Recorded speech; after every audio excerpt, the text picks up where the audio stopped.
Assalamualaikum warahmatullahi wabarakatuh. Halo hai semuanya. Apa kabar nih Sobat Wow? Kembali lagi di YouTube channel aku. Sebelumnya kita kenalan dulu yuk. Perkenalkan, nama aku Yolanda Wulandari dengan NPM A1A022050. Prodi Pendidikan Bahasa Indonesia Fakultas Keguruan dan Ilmu Pendidikan Universitas Bengkulu. Pada video kali ini aku akan membahas tentang konsep dasar manajemen pendidikan pada mata kuliah Pengelolaan Pendidikan yang diampu oleh dosen Dr. Muhammad Kristiawan MPD. Happy watching. Pembahasan pertama pada bab 1 konsep dasar manajemen pendidikan yaitu pengertian manajemen pendidikan. Nah, apa sih pengertian manajemen itu? Manajemen menurut Harsey dan Blackard 1988 halaman 4 adalah proses bekerja sama antara individu dan kelompok serta sumber daya lainnya dalam mencapai tujuan organisasi adalah sebagai aktivitas manajerial.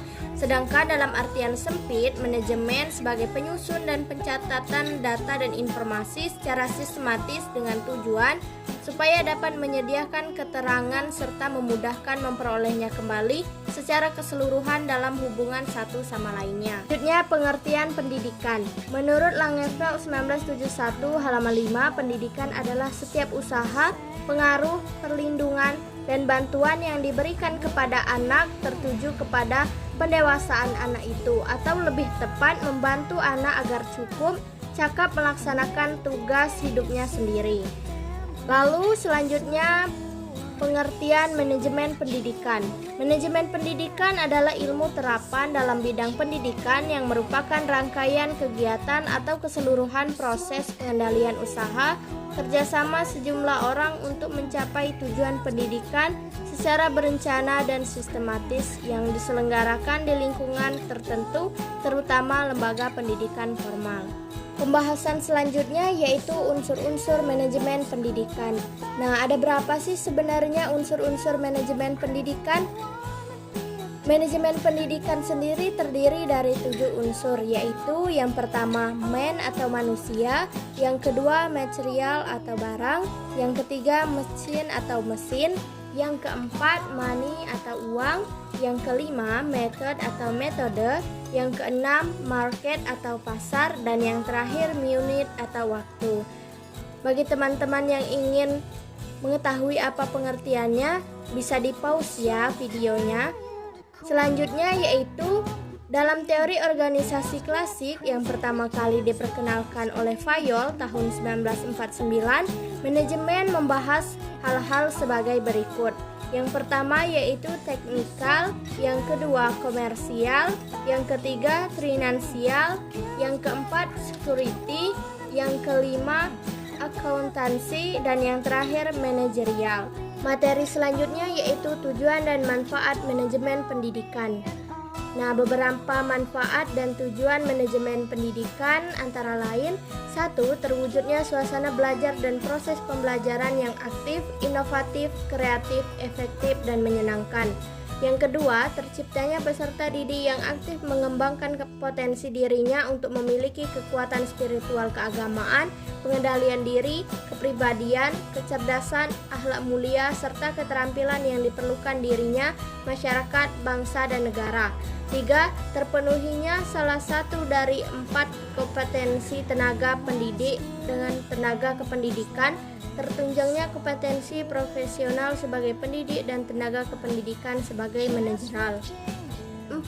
Tercapainya tujuan pendidikan secara efektif dan efisien. 5. Terbekalnya tenaga kependidikan dengan teori tentang proses dan tugas administrasi pendidikan. Yang keenam, teratasinya masalah mutu pendidikan. Dan yang terakhir, terciptanya perencanaan pendidikan yang merata, bermutu, relevan, dan akuntabel, serta meningkatnya citra pendidikan yang positif. Materi selanjutnya yaitu pembagian manajemen. Manajemen sendiri dibagi menjadi 3, yaitu 1. Manajemen puncak, disebut juga dengan manajemen institusional eksekutif atau key eksekutif. Tugasnya mengembangkan rencana-rencana yang luas untuk lembaga dan mengambil keputusan-keputusan penting. Yang kedua, manajemen menegak. Manajemen disebut juga dengan manajemen administratif. Tugasnya bertanggung jawab untuk mengembangkan rencana-rencana operasional yang lebih luas dan menerapkan rencana yang dibuat oleh manajer puncak. Yang ketiga yaitu manajemen pelaksanaan, operating management. Disebut juga dengan manajemen penyediaan atau supervisor manajemen. Tugasnya bertanggung jawab untuk melaksanakan rencana-rencana yang dibuat oleh para manajer menengah. Lanjut ke materi selanjutnya yaitu komposisi keterampilan manajemen. 1. Keterampilan teknik, technical skills, merupakan kemampuan untuk menggunakan alat-alat, prosedur, teknik suatu bidang khusus. Yang kedua, keterampilan manusiawi, human skill, merupakan kemampuan untuk bekerja dengan orang lain, memahami orang lain, dan mendorong orang lain baik sebagai perorangan maupun kelompok. Yang ketiga, keterampilan konseptual, conceptual skill, merupakan kemampuan mental untuk mengkoordinasikan dan memadukan semua kepentingan dan kegiatan organisasi yang meliputi A. Melihat organisasi secara keseluruhan. B. Memahami perubahan pada setiap bagian yang dapat dipengaruhi organisasi. Materi berikutnya, ruang lingkup manajemen pendidikan. Menurut Baharudin 2010 pada halaman 55, ruang lingkup manajemen pendidikan antara lain sebagai berikut. Yang pertama, manajemen kurikulum.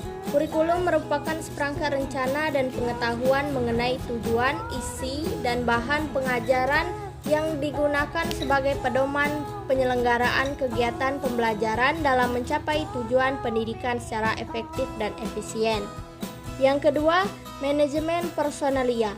Manajemen personalia adalah serangkaian proses kerjasama mulai dari perencanaan, perorganisasian, pergerakan, dan pengawasan dalam bidang personal dengan mendayagunakan sumber daya yang ada secara efektif dan efisien sehingga semua personel sekolah menyumbang secara optimal bagi pencapaian tujuan pendidikan yang telah ditetapkan. Yang ketiga, manajemen peserta didik. Manajemen peserta didik merupakan upaya pendataan peserta didik mulai dari masuk sampai dengan mereka lulus sekolah dengan cara memberikan layanan sebaik mungkin pada peserta didik. Yang keempat, manajemen sarana dan prasarana. Manajemen sarana dan prasarana merupakan suatu kegiatan bagaimana mengatur dan mengolah sarana dan prasarana secara efisien dan efektif dalam rangka pencapaian tujuan yang telah ditetapkan. Nah, yang selanjutnya yaitu manajemen keuangan atau pembiayaan. Manajemen keuangan atau pembiayaan adalah serangkaian kegiatan perencanaan, melaksanakan dan mengevaluasi serta mempertanggungjawabkan pengelolaan dana secara transparan kepada masyarakat dan pemerintah. Yang selanjutnya yaitu manajemen administrasi. Administrasi dalam perspektif manajemen dipandang mempunyai peran penting sebagai provoying atau kemampuan melihat masa depan. Hal ini berarti administrasi dinilai mampu melihat keadaan masa yang akan datang dan mempunyai kesiapan untuk menghadapinya. Selanjutnya yaitu manajemen humas. Manajemen humas diadakan untuk menilai dan menyimpulkan sikap-sikap publik, menyesuaikan polis dan prosedur instansi atau organisasi untuk mendapatkan pengertian dan dukungan masyarakat. Yang terakhir yaitu manajemen layanan khusus. Layanan khusus adalah suatu usaha yang secara tidak langsung berkenaan dengan proses belajar mengajar di kelas, tetapi secara khusus diberikan oleh pihak sekolah kepada para siswanya agar mereka lebih optimal dalam melaksanakan proses belajar. Wah, tidak terasa ya, kita sudah berada di penghujung dalam pembahasan bab 1 konsep dasar manajemen pendidikan, yaitu prinsip-prinsip manajemen pendidikan. Nah, adapun prinsip-prinsip manajemen pendidikan yaitu 1. Memprioritaskan tujuan di atas kepentingan pribadi dan kepentingan mekanisme kerja. Yang kedua, mengkoordinasikan wewenang dan tanggung jawab. Yang ketiga, memberikan tanggung jawab kepada personil sekolah hendaknya sesuai dengan sifat-sifat dan kemampuannya. Yang keempat, mengenal secara baik faktor-faktor psikologis manusia. Dan yang terakhir, relativitas nilai-nilai. Nah, prinsip-prinsip tersebut memiliki esensi bahwa manajemen dan ilmu dalam praktiknya harus memperhatikan tujuan, orang-orang, tugas-tugas, dan nilai-nilai. Itulah tadi penjelasan tentang konsep dasar manajemen pendidikan. Jangan lupa like, comment, and subscribe ya.